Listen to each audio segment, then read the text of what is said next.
In the culinary world, rumors of the Midnight Chef circulated like ghost stories told around a campfire. He was a whispered legend in fine dining circles, a chef so skilled that his dishes supposedly brought diners to tears. Yet no one had ever seen his face or caught a glimpse of his kitchen. All people knew was his name, Chef Marceau, and his mysterious restaurant that appeared only once a month in an undisclosed location. Danielle, an ambitious young chef, was determined to find him.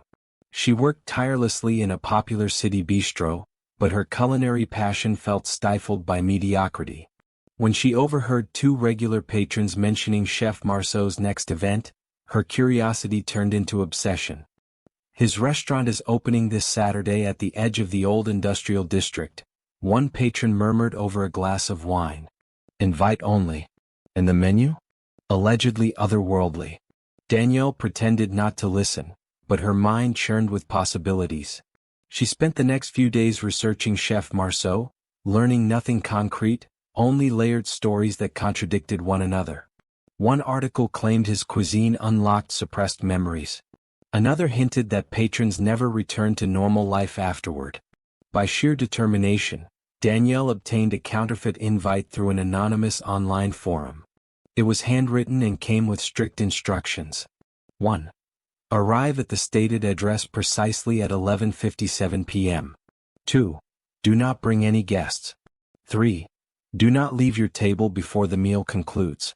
On the appointed night, Danielle arrived at the location, an unmarked building at the edge of town, cloaked in fog and urban decay. A flickering, handwritten sign outside simply read, Marceau's Midnight Dining Experience. The interior was dimly lit, with candles casting long shadows across a minimalist space. Only 5 tables were arranged inside, each occupied by silent diners. They sat frozen, their expressions varying from bliss to unease. A gaunt man in a black suit greeted her. "You're late," he said, though her watch read 11:57. "Sorry, Follow me," he interrupted, escorting her to a corner table. He handed her a menu which contained no descriptions, only cryptic titles. Echoes of the Past, The Second Chances, A Quiet Ending.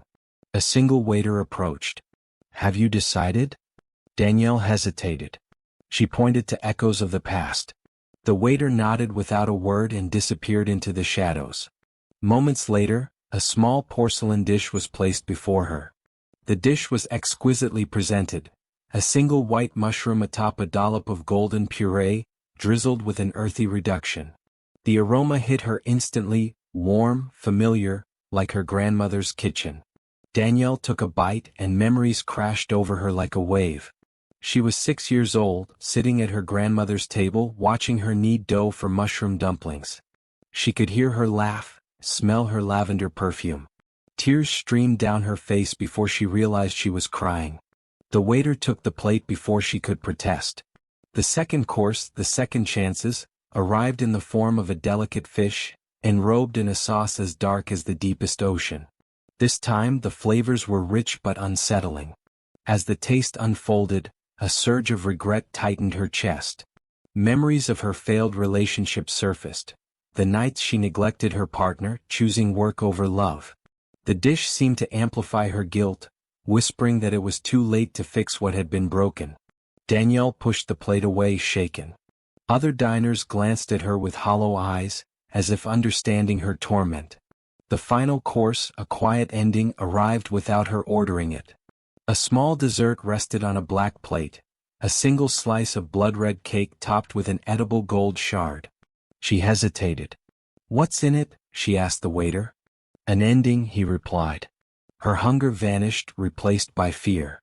But something compelled her to take a bite.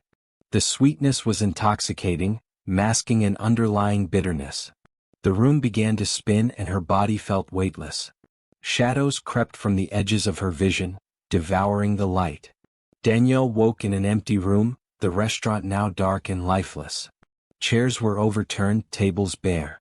Her watch read 4 a.m., but she couldn't recall what had happened in the missing hours. The gaunt man in the black suit stood by the door. "Your meal is complete," he said flatly. "What happened to me?" Danielle demanded, her voice trembling. "You were served exactly what you asked for, he replied, motioning to the exit. In the weeks that followed, Danielle returned to her life, but nothing felt the same. Her cooking lacked its former passion, her dishes tasting flat and uninspired. And every time she looked in a mirror, she swore her reflection moved slower than she did.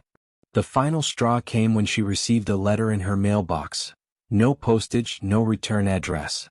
Inside was a single sentence, written in elegant script. Once tasted, there is no forgetting. Danielle spent the rest of her days chasing memories of that night, trying to uncover what had been taken from her. Some nights, she swore she saw the gaunt man watching from the shadows, his presence a reminder that she was part of Marceau's midnight dining experience forever.